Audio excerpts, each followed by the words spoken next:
ህዳር 29 የኢትዮጵያ ብሔር ብሔረሰቦች በዓል ይከበራል። ለሃያኛ ጊዜ የሚከበረው የኢትዮጵያ ብሔር ብሔረሰቦች ቀን በዓል በባህር ዳር ከተማ የመክፈቻ መድረክ ተካሂዷል።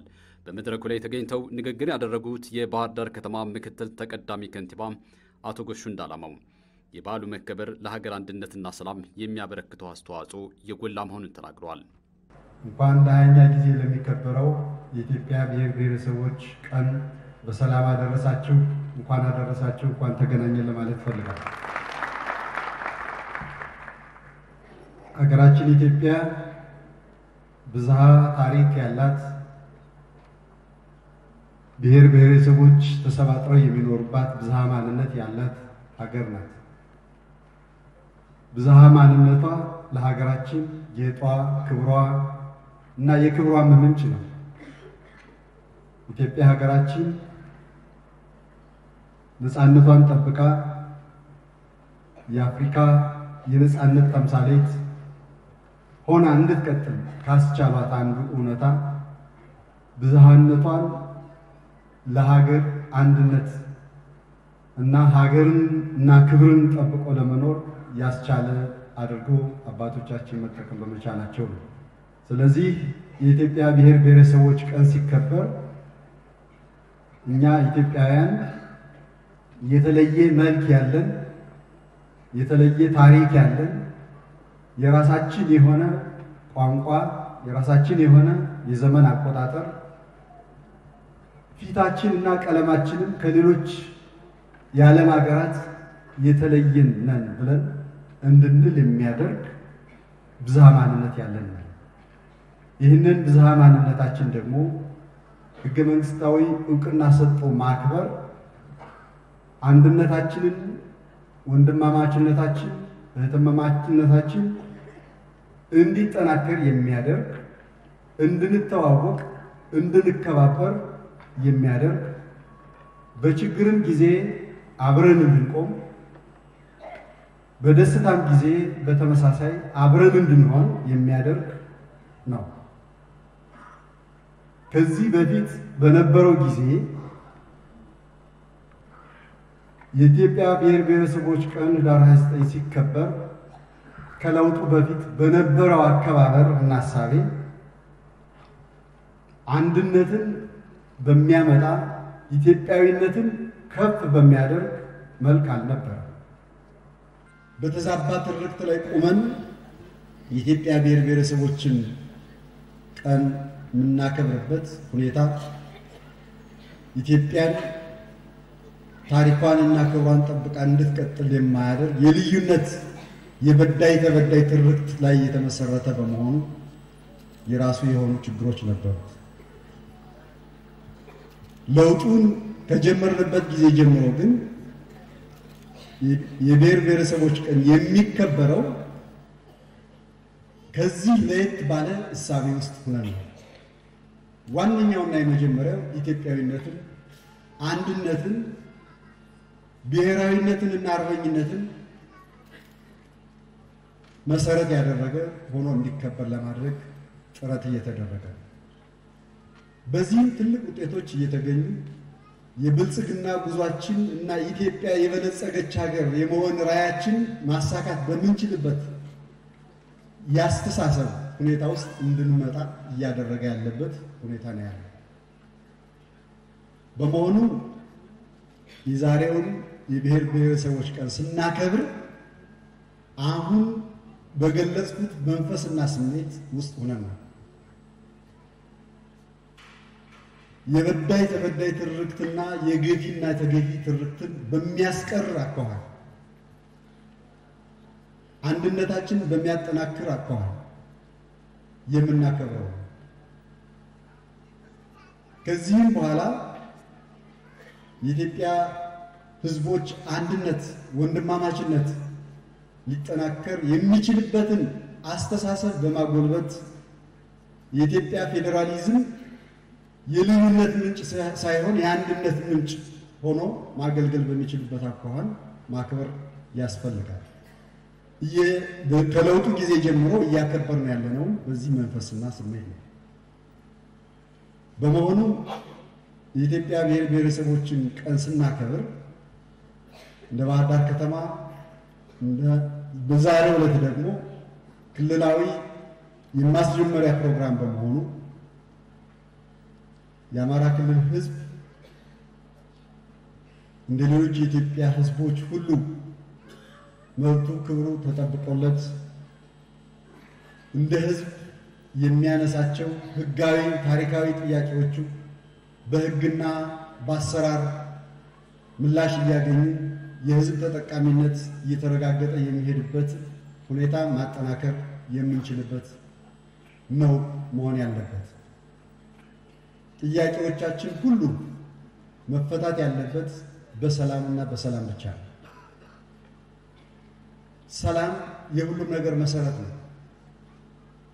ባለፉት 2 ዓመታት በሰላም እጦት ምክንያት የከፈልነው ዋጋ እንዳይደገም ሊያደርግ የሚችል መሆን አለበት።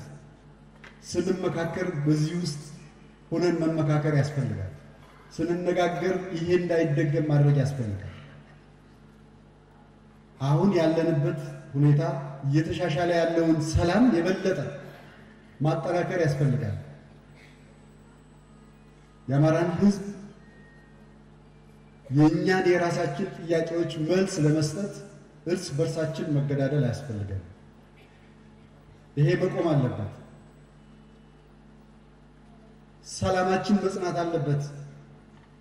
ተወዳዳሪ ክልል ተወዳዳሪ ከተማ እንድንሆን ሰላምን ዘላቂ አድርገን ልማታችን ማስቀጠል አለብን።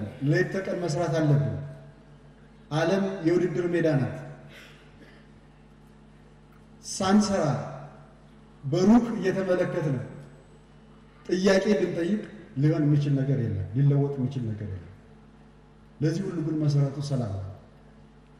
ስለዚህ ሰላማችን ማጽናት ያስፈልጋል። የሰላም ጠንቅ የሆኑ ነገሮች ሁሉ ከህዝብ ውጭ የሚሆን ነገር ስለሌለ መመካከር ከዚህ በኋላ እስካሁን የመጣንበት መንገድ ይቁም፣ በምክክር ችግሮቻችንን እንፍታ የሚል ሐሳብ ሊያዝ ይገባል። እያጠናከርን እያሳደግን የመጣነው ሰላም ዘላቂነቱን እንድናስጠብቅ እዚህ ያላችሁ የመንግስት ሰራተኞች፣ የሃይማኖት አባቶች፣ ሀገር ሽማግሌዎች ችግሮች ካሉ የውስጣችን ችግር እየተመካከር መፍታት አለብን። የጸጥታ መዋቅራችን፣ የፖሊስ ኃይላችን፣ ሰላም አስከባሪ፣ አድማ ብተና፣ ሌላው ሚሊሻ ሌት ተቀን ከተማችን ለመጠበቅ የሚያደርጉት ጥረት ውጤታማ የሚሆነው በህዝብ ሲታገዝ ነው። ከፍ ሲል ደግሞ እንደ ሀገርን ማስጠበቅ የምንችለው የውስጣችን ችግር ሲፈታ ነው እና በዚህ ረገድ ድርሻችሁ ከፍ ያለ መሆን አለበት። በሌላ መልኩ ደግሞ አገልጋይነት ወሳኝ ነውና መንግስት ሰራተኞች፣ አመራሮች በዚህ ዓመት ለየት ባለ አኳኋን ከተማችን ህዝብ የሚፈልገውን አገልግሎት ቀልጣፋ አድርገን በማገልገል የህዝብን ጥያቄ ምላሽ መስጠት ይጠበቅብናል። ስለዚህ የብሔር ብሔረሰቦችን ቀን ስናስብ ከግለሰብ እስከ ማህበረሰብ እና እንደ ከተማ እንደ ሀገር እንደ ክልል አስበን የምናደርገው ኃላፊነት የተሞላበት ውይይት እንደሆነ አስባችሁ እንድትወያዩ ለማለት ነው።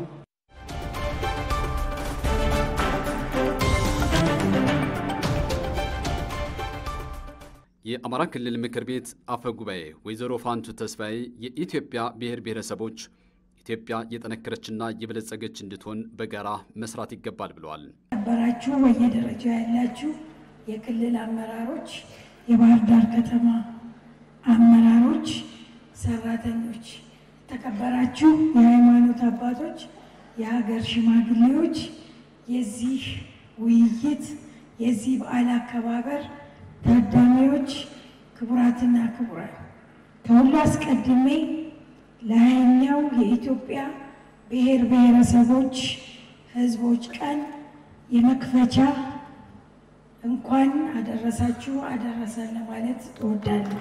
የዘንድሮ ሃያኛው የኢትዮጵያ ብሔር ብሔረሰቦች ህዝቦች ቀን በኢፌዴሪ ፌዴሬሽን አስተባባሪነት በማዕከላዊ ኢትዮጵያ ይከበራል። የዘንድሮ ሃያኛው የኢትዮጵያ ብሔር ብሔረሰቦች ልዩ የሚያደርገው ታላቁ የህዳሴ ግድብ የተጠናቀቀበትና በሀገር ደረጃ ታላላቅ ሜጋ ፕሮጀክቶች እንዲሰሩ በይፋ የታወጀበት ዓመት መሆኑ በዓላችንን ሁላችንም ተባብረን ይህ ፕሮጀክት እንዲፈጸም እንድናደርግ ትልቅ እድል የሚፈጥር በመሆኑ የዘንድሮ በዓል ከመቼውም ጊዜ ልዩ ያደርገዋል። የዘንድሮ የኢትዮጵያ ብሔር ብሔረሰቦች ህዝቦች ቀን የሚከበረው ዲሞክራሲያዊ መግባባት ለህብረ ብሔራዊ አንድነት በሚል ቃል ኢትዮጵያ እንደሚታወቀው ብዝሃነት ያላት በሃይማኖት፣ በቀለም፣ በብሔር ሳይለያዩ እስከ ዛሬ ሀገራቸውን በተገቢው ጠብቀውና ከጥላት ወራሪም እየተከላከሉ እዚህ ያደረሷት የኢትዮጵያ ብሔር ብሔረሰቦች ህዝቦች ናቸው። በቀጣይም ኢትዮጵያ የበለጸገችና የጠነከረች እንድትሆን እነዚህ የኢትዮጵያ ብሔር ብሔረሰቦች ብዝሃነታቸውን ባከበረ አንድነታቸውን በሚያጠናክር መልኩ መንቀሳቀስ ያስፈልጋል።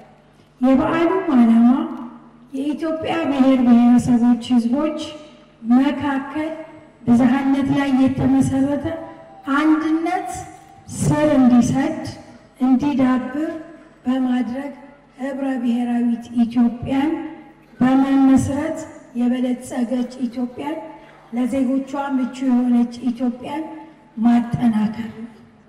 የብሔር ብሔረሰቦች ቀን መከበሩ በብዝሃነት ውስጥ አንድነት እንዲመጣ ደጋግሞ የሚነገረው ባለፉት ዘመናቶች የኢትዮጵያ ብዝሃነት አላግባብ በማጋነንና አንድነትንም በማኮሰስ የተሰበከው ወይንም የተሰራው ስራ ሀገራችን ዋጋ እንድትከፍል አስገድዷታል። ስለዚህ በተለይ ከለውጡ በኋላ ብዝሃነትን ባከበረ የኢትዮጵያ አንድነትን በማጠናከር የበለጸገች ሀገርና ለዜጎቿ ምቹ የሆነች ሀገር ለመመስረት ሁሉም ተቋማት ይህን ታሳቢ አድርጎ እንዲሰራ ይፈልጋል። ይሄ ብሔር ብሔረሰቦች ቋንቋ፣ ሃይማኖት፣ ባህል መኖሩ ኢትዮጵያን ለቱሪስት ምቹ አንድነቷ እንዲጠናከር መደረግ አለበት እንጂ ልዩነታችንን እያቀነቀኑ ኢትዮጵያን ጥንካሬ መሸርሸር ተገቢነት የለውም የሚለውን ታሳቢ መሰረት በማድረግ ብሔራዊ ትርክትን በማስረጽ ለሀገር አርበኛ ሆኖ ያለምናልማትን የተለምናትን የበለጸገች ኢትዮጵያ ለመገንባት ሁሉም ብሔር ብሔረሰቦች ማንነታቸው ተከብሮ ተከባብረውና በአንድነት ወደምንፈልገው ጎል እንዲተሙ ለማድረግ በህገ መንግስቱ ላይ በምንከተለው ስርዓት ላይ ዜጎች እውቅና እንዲኖራቸው ማድረግም ተገቢ ነው። ይህም የብሔር ብሔረሰቦች በተለይ በመጀመሪያው ሳምንት ላይ ያደረገው ያስተምሮ ስራ አንደኛ የምንከተለው ስርዓት ምንድን ውጤት ነው የሚያመጣው፣ የትኛው ግብ ላይ ለመድረስ ነው የሚያስችለን የሚለው በግንዛቤ ላይ የተመሰረተ ህብረ ብሔራዊ አንድነት በእውቀት ላይ የተመሰረተ ህብረ ብሔራዊ አንድነትን ለመገንባት ያስተምሮ ሳምንት እንዲሆን ነው ይፈልጋል። ስለዚህ ህገ መንግስቱን ስንማር እንደሚታወቀው በህገ መንግስቱ ላይ የተለያዩ ጥያቄዎች አሉ። ህገ መንግስቱ መሻሻል አለበት የሚል እንደ ሀገር ታሳቢ ተደርጎ እየተሰራ ነው። ነገር ግን አንድ ሀገር ሁኔታዎች እስከሚሻሻሉ ድረስ ባለን የህገ መንግስት አስተምሮ እውቀት ይዞ ያንን ተግባራዊ ለማድረግ መንቀሳቀስ የምንፈልገው ጎል ላይ ለመድረስ እድል ይፈጥራል። ህብረ ብሔራዊነታችን ተፈጥሮ የሰጠን ህብረ ብሔራዊነታችን ደግሞ ውበትና የአንድነት ማጠናከሪያ ሊሆን ይገባል እንጂ ልዩነታችንን እየፈለቀቁ ለግጭት ለሰላም እጦት መዳረግ የለበትም። የኢትዮጵያ ታሪክ ከግጭት አዙሪት የወጣ አይደለም። የእኛም ክልላችንን ብታዩት ከግጭት አዙሪት የወጣ ታሪክ የለም። ከግጭት አዙሪት ለመውጣት አንዱና ትልቁ መሰረት እውቀት። እውቀት ደግሞ ጥቅል እንኖርባታለን ብለን የምናስባትን ኢትዮጵያ የምትመራበትን ስርዓት በተገቢው መገንዘብ ነው። አለበለዚያ ሁልጊዜ ግጭት ውስጥ ብንኖር ህዝብም ከጉስቁልና አይወጣም፣ ሀገርም የምትፈልገውን ያለመችውን ጎል ለማሳካት አትችልም። በተለይ በክልላችን እያጋጠሙ ያሉ የሰላም ማጣቶችን በውይይት የመፍታት ልምድ እንዲዳብር ሁላችንም የበኩላችንን ድርሻ ልንወጣ ይገባል። ሰላም በራሱ ብቻውን የሚቆም አይደለም። ዛሬ በተለይ የመንግስት ሰራተኞች ሁላችሁንም እንድናገኝ የፈለግነው ሰላም ስለተናገርነው ብቻ ልናረጋግጠው የምንችል አይደለም። ሰላም ከልማት ተለይቶ የሚታይ አይደለም። ስለዚህ ዋናውና ትልቁ በውይይታችንም እንድትወስዱት የምንፈልገው ሰላምን ለማስፈን የኔ ድርሻ ምንድን ነው? መንግስትና ህዝብን ለማገናኘት የኔ ድርሻ ምንድን ነው? መንግስት ስንል የተለየ ነገር አይደለም። ሁላችንም በተሰጠን ኃላፊነት ልክ በተሰጠን ተግባርና ኃላፊነት በተቀመጠልን አሰራርና አደረጃጀት መሰረት የህዝብን ተሳታፊነትና ተጠቃሚነት እያረጋገጡ ለህዝብ ተገቢውን አገልግሎት መስጠት ነው። አሁን ባለንበት ነባራዊ ሁኔታ የክልላችንን ሰላም እንዲረጋገጥ መስራት፣ ከዛም ባለፈ ደግሞ ክልላችን ከሌሎች ክልሎች ጋር ተወዳዳሪ ሆኖ በፌዴራል ደረጃ የራሱን አበርክቶ እንዲያበረክት መስራትና ለዚህ ስራ መጠራት ትልቅ እድል መሆኑን ተገንዝባችሁ ተግባራዊ እንድታደርጉ በራሴን በምክር ቤቱም ስም ጥሬን ማስተላለፍ እወዳለሁ። የማስጀመሪያ ፕሮግራማችን በይፋ የተከፈተ መሆኑን አበስራለሁ። ዲሞክራሲያዊ መግባባት ለህብረ ብሔራዊ አንድነት። አመሰግናለሁ።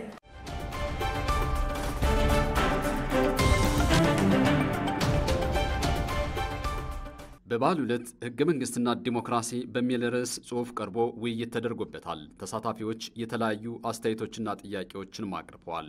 የግልጽነት ጥያቄ ነው አንዷ ግን ሐሳብ ነው። ሐሳቡ ምንድነው?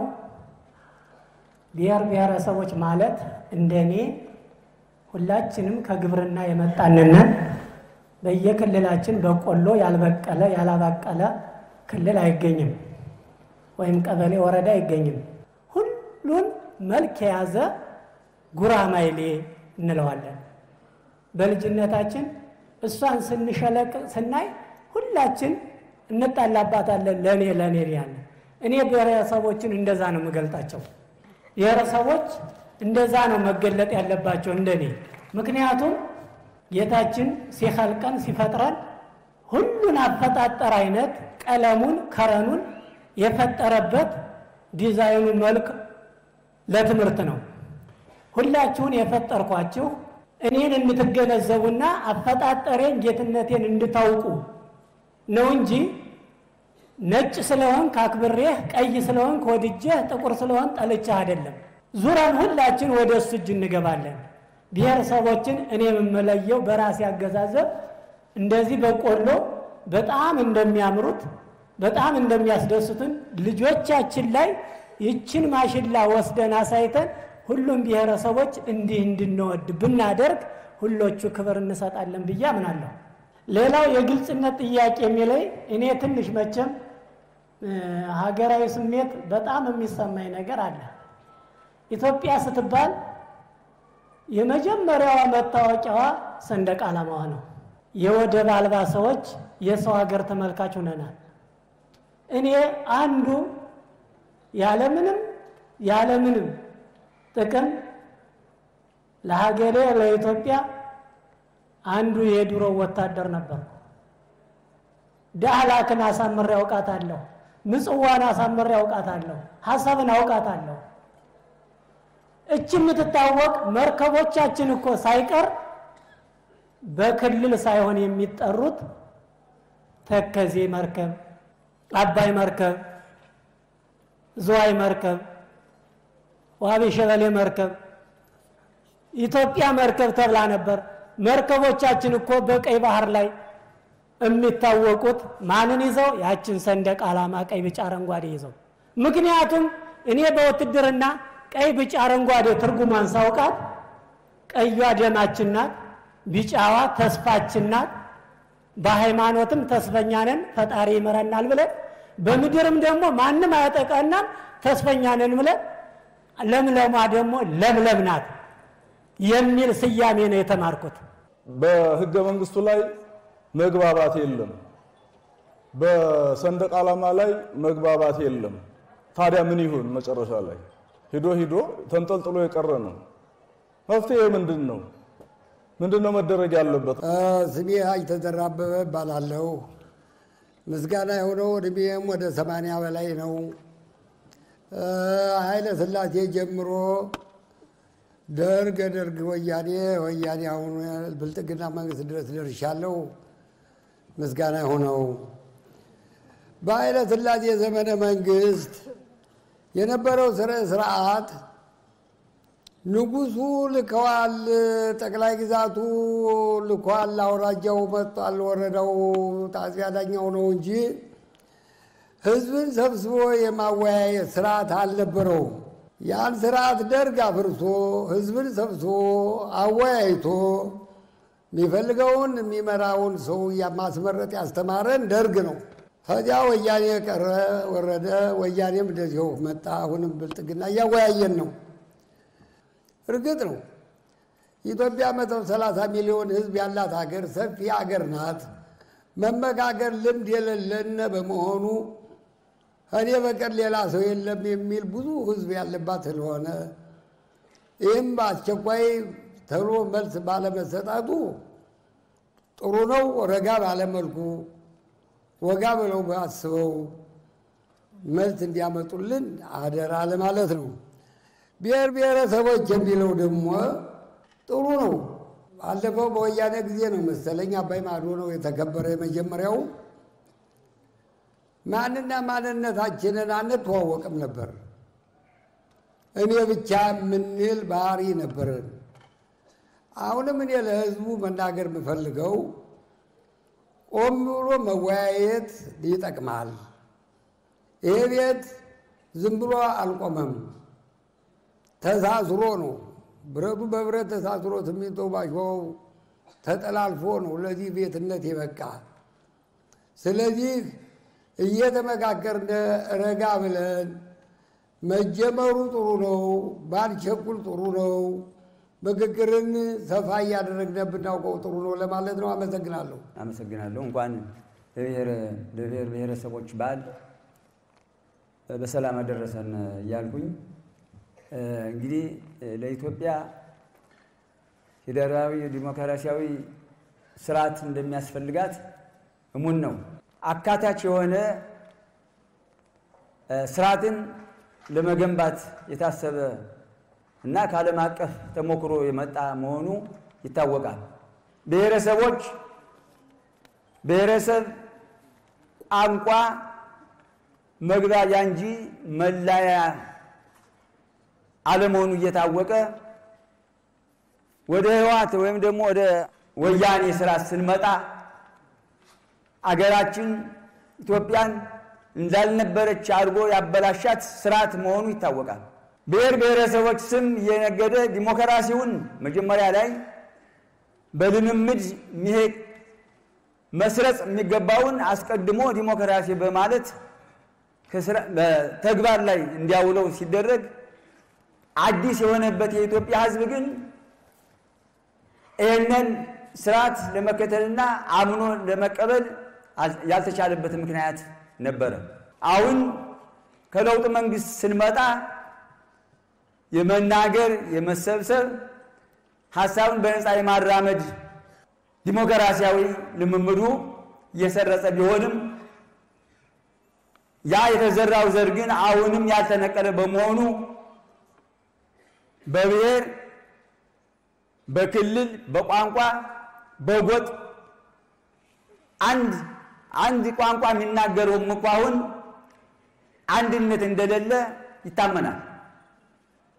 እስቲል ነው በጎጥ በመንደር እየተከፋፈለ የሰላም እጦቱን ያስከተለው አንዱ ይሄ ነው። ይህንን ለማስተካከል ተቋማት አስፈላጊ መሆናቸው ይታወቃል። እነዚህ የዲሞክራሲያዊ ተቋማት ግን ስራ ላይ አሉ ወይ? ምን እየተተገበረ ነው የሚለው አጠያቂ ሊሆን ይችላል። ስንቆይ ስንመጣ ከአባቶቻችን ያላገኘነው ባህልና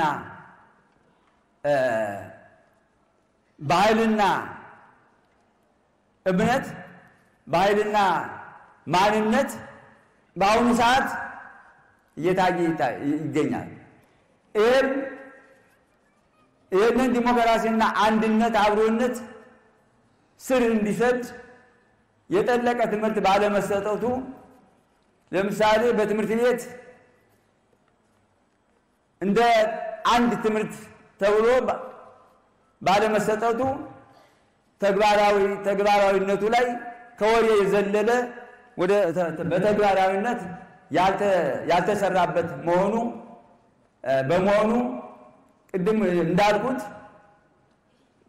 አንድነታችን እየሸረሸረ የሚገኝ በመሆኑ ይሄንን ለወደፊት እንዴት አድርገን ነው ይሄንን አጠናክረን መስራት የሚገባን? ያው ብሔር ብሔረሰብ መከበሩ ጠቅላላ እንደ ኢትዮጵያዊነት የተለያዩ ብሔሮችን ወደፊት የማምጣት ሚና አለው ብዬ አስባለሁ በእኔ በኩል። ይሄም ሆኖ እንደኛ እንደ አማራ ክልል የኛ የአማራ ክልል ብዙ ብሔረሰብ የሚኖሩባት ክልል እንደመሆኑ አንፃር ብሔረሰብ ጎላ ብሎ የመታየቱ ሚና ለኔ ጥሩ መንገድ ነው ብዬ አስባለሁ። እንደኔ ብሔር ብሔረሰብ መከበር ለአንድነታችን ጠቃሚ ነው። ያው ለሀገር ፍቅር፣ ለሰላም፣ ለአንድነት ጥላቻን ለማስቀረት እኩል መተያየት ይኖርባቸዋል ብዬ አስባለሁ። ልዩነታችን እንዳለ ሆኖ ባንድ ተከባብረን እኩል ለልማት የተነሳሽነት ህዝቦች ብንሆን ተገቢ ነው እላለሁ። እንግዲህ የብሔር ብሔረሰቦች ቀን እንደኛ ከተማ ለ20ኛ ጊዜ ነው እየተከበረ ያለው ዛሬ እና አንድነታችን የሚያጠናክር ነው በተባለው ዛሬ መድረኩ የመክፈቻ ፕሮግራም ቢሆንም በሃይማኖታችን የተለያየን ቢሆንም እዚህ ጋር ደግሞ ዛሬ የአንድነታችን ምንጭ የሆነውን ማህበረሰቡ በንቅናቄ እያደመቀው እንዳለና ይሄን አጠናክረን አንድነታችን አጠናክረን የምንሄድበት ፕሮግራም ነው ያስባለሁ። ለአንድነት ነው ኃይል የሚሆነው እንጂ ለግጭት ምንም መፍትሄ አይሆንም። ግን ለአንድነታችን መሰረት ነው የብሔር ብሔረሰቦች ቀን ለአንድነታችን መሰረት ነው ብለን ነው ብዬ ነው ማስበው ነው እንደገሌ። አዎ አንድ ስንሆን ብዙ ነገሮችን ማልማት እንችላለን፣ ሰላም ማምጣት እንችላለን። በመፈካከር ሳይሆን በአንድነት ቆመን ሀገራችን ኢትዮጵያን ወደ ተሻለ መንገድ ማምጣት እንደምንችል ነው የሚሰማኝ።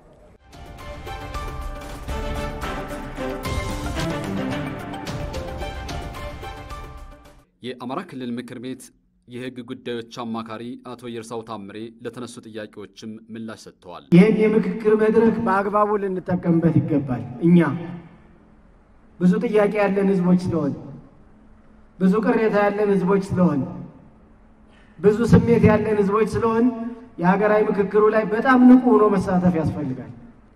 ሌላው በቋንቋ የተከለለ ክልል በመኖሩ ችግር እየተፈጠረ ነው የሚለው አረዳዳችን የፈጠረው ችግር እየሆነ ነው። እኔም እንደዛ ይገባኛል።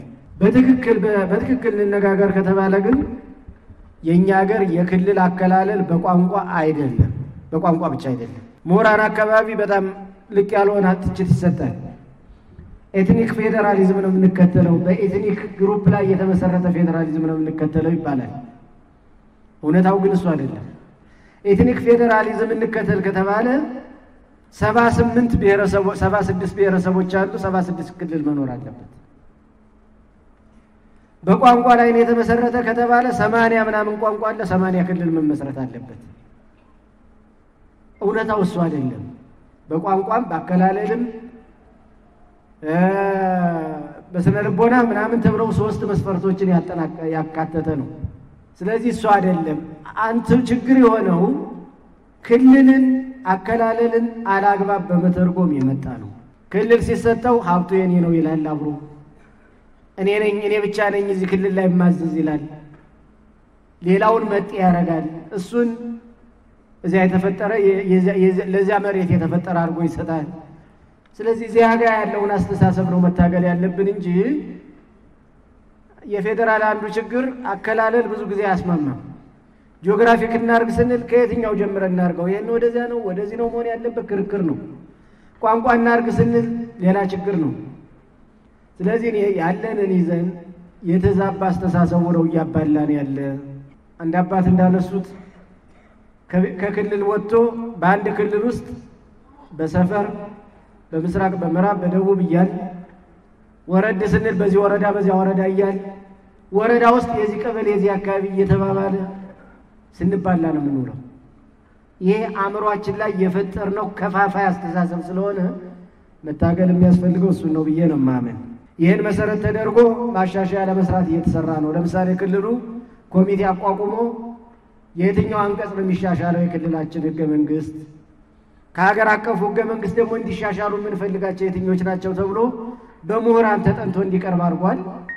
ሀገራዊ ምክክሩ ላይ ህገ መንግስት ይሻሻል ከተባለ አማራ ክልል እንዲሻሻሉለት የሚፈልጋቸውን ጥርት አድርጎ ይዟል ብዬ ነው የማምን። አሁን ከተባለ ወደ ህዝቡ ያወርደዋል ያን ጥያቄና የሚሻሻል እንደሆነ መረጃውን ብንወስድ በብዛነት ላይ የተመሰረተ አገር መመስረት ምን ማለት ነው የሚለውን በመረዳት ረገድ ያለ ችግር ነው እዚህ ያበቃን የሚል በግል እምነት አለኝ። አንድ አባት በጣም በትክክል እንደገለጹት አስተምሮ ችግር አለ። አስተምሮን በሐሳብ አስተምሮን በንግግር አስተምሮን በተግባር ባለመሆኑ ምክንያት የመጣ ነው። የሚናገረውን የማይተገብር የሚያስበውን የማይናገር እየሆነ ስለመጣ ነው የተባለው። እኔም እሱን ነው የምጋራ። ይህን ማስተካከል ያስፈልጋል። የምናስበው መናገር የምንናገረውን ሆነን መገኘት እንደ መንግስትም እንደ ግለሰብም እንደ ማህበረሰብም መሆን አለበት። ከዚህ በላይ አንዳንድ ጊዜ ምክንያታዊነት ችግርም አለብን። በደንብ ማሰብ ያስፈልጋል። ምክንያታዊነት እየጠፋውን ስሜታዊነት ነው እየጨመረ ያለ። አባቶችም የሚሉት የሚመክሩንን መስማት እየተሳነን ነው የሚል ሀሳብ ለማንሳት ነው። ያው እንደ ህዝብ ያለብንን በደል እኔ የምጋራለሁ። አንዳንዴ በጣም ጮክ ብሎ የሚነገረው እንዳለ ሆኖ እንደ ህዝብ እየተጎዳን ያለ ህዝብ ነው። በደንብ መምከር ያለብን ጉዳይ ይሄ ነው የሚመስለኝ። ሰው ተንቀሳቅሶ መስራት የተገደበ ማህበረሰብ በቃ ፔሬድ ሁሉ ነገር እዛ ላይ ያቆማል። የተገደበ ማህበረሰብ ሊያድግ አይችልም በፍጹም። እንደ ማህበረሰብ ተገድበናል በብዙ ነገር። ሰከን ብለን መምከር ያስፈልገናል። ሰከን ብለን ምክንያታዊ ሆነን ሌላው ላይ ጥላቻ በሚፈጥር መንገድ ሳይሆን ሌላውን ወደኛ ሐሳብ ሊያመጣ የሚችል ነገር ላይ መስራት ብንችል ከዚህ ፈተና እንወጣለን ብዬ አስባለሁ። መጨረሻ ላይ ተቋማት ችግር ነው የተነሳው። እኔም አንስቼዋለሁ። ተቋም ጠንካራ ከሆነ ዋስትና አለን።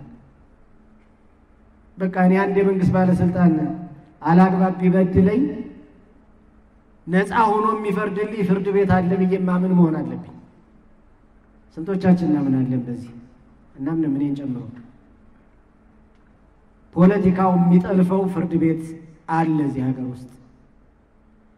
የእኔን መብት ቀጥ ብሎ የሚከራከር የተወካይ አለኝ፣ ምክር ቤት አለኝ፣ አባል አለኝ፣ እሱ ይጨርስልኛል ብለን ተስፋ የምናደርግበት ነገር የለም። ሲጠለፍ የሚውል ነው እሱ። እና ተቋም ላይ ማሰብ ያስፈልጋል፣ ተቋም መገንባት ያስፈልጋል ያላችሁት ትክክል ነው የሚመስለኝ። እኔ እንደ አቅራቢ ማለት ነው የፌዴሬሽን ምክር ቤት ያስተምሮ ክፍል እንድናሰለጥን ሲነግረን የህዝቡን ስሜት በመድረክ የተነሳውን ሀሳብ እንዳለ እንደ ስሜቱ እንድታቀርቡልን የተባልነው።